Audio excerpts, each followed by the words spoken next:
मी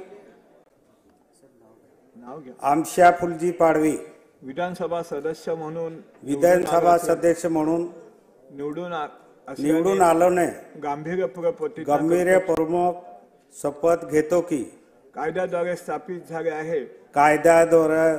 झाले आहे अशा भारतीय संविधानाबद्दल मी खरी श्रद्धा व निष्ठा बाळगीन।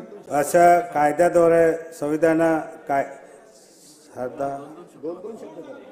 भारताची सार्वभौमता सार्वभौमताने व एकात्मतेला उन्नत राखेल आणि आम्ही आता जे कर्तव्य मी हाती घेणार आहे ते निष्ठापूर्वक पार पाडेल। जय हिंद, जय महाराष्ट्र, जय आदिवासी।